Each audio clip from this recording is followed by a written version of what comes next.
Bonjour, dans cette animation, nous allons découvrir les différents composants de votre ordinateur, ainsi que leur utilité. Nous parlerons également des supports d'enregistrement et des périphériques.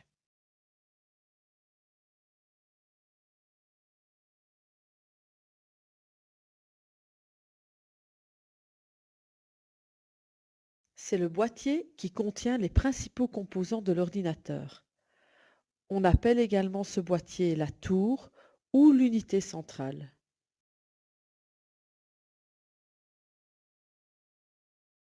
À l'intérieur de la tour, on trouve le processeur.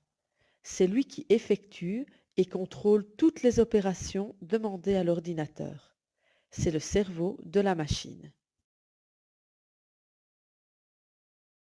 La rapidité de l'ordinateur dépend entre autres de la puissance de son processeur.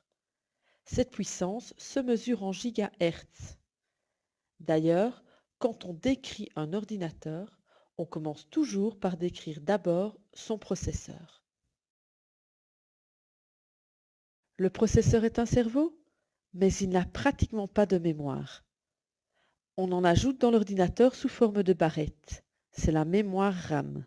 C'est dans cette mémoire que tournent tous les programmes que l'utilisateur est en train de faire fonctionner.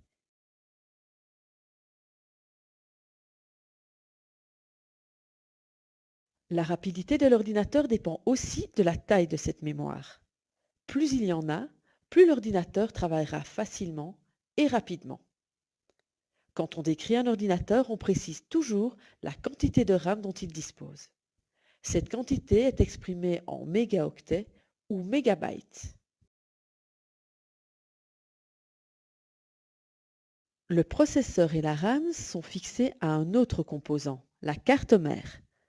Cette carte contient également les connecteurs pour la carte son, la carte graphique et les périphériques, c'est-à-dire les éléments que l'on peut connecter à l'ordinateur.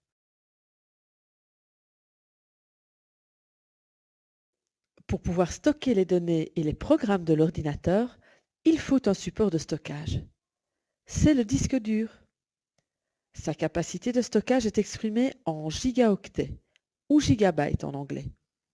Elle apparaît souvent en troisième lieu dans la description de l'ordinateur.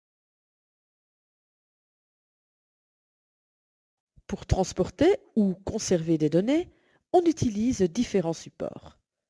La clé USB, la disquette, le CD, le DVD. Commençons par la clé USB. Elle peut stocker une très grande quantité d'informations, jusqu'à 64 Go actuellement. Elle est de petite taille et donc facile à transporter. Elle se connecte à presque tous les ordinateurs, PC ou Mac. Le connecteur pour cette clé se trouve à l'arrière de la tour. La disquette maintenant. Elle a été longtemps le support le plus utilisé pour stocker des données. Le lecteur de disquette se trouve dans la tour, mais la plupart des ordinateurs vendus actuellement ne sont plus équipés de ce lecteur. En effet, la disquette est maintenant dépassée, notamment à cause de sa faible capacité de stockage. Un troisième support d'enregistrement, c'est le CD. Il peut contenir 700 mégas de données, soit l'équivalent de 500 disquettes. Lorsque l'on enregistre des données sur un CD, on dit qu'on le grave.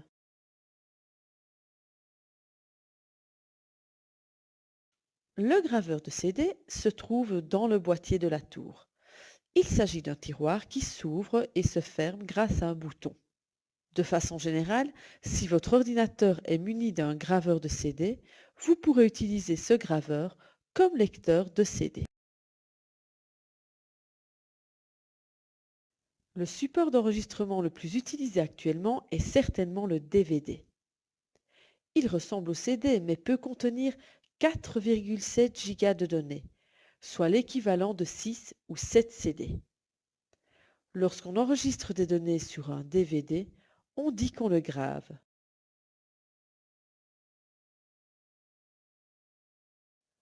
Le graveur de DVD se trouve également dans la tour. Il s'agit d'un tiroir qui s'ouvre et se ferme grâce à un bouton. Il porte la mention DVD. De façon générale, si votre ordinateur est muni d'un graveur de DVD, vous pourrez utiliser ce graveur pour lire les DVD.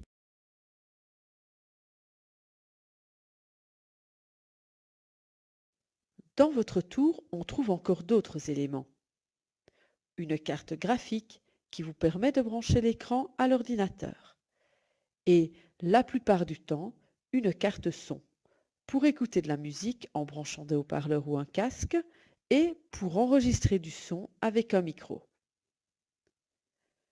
L'écran, les haut-parleurs et le micro sont des périphériques, c'est-à-dire des éléments connectés à l'ordinateur.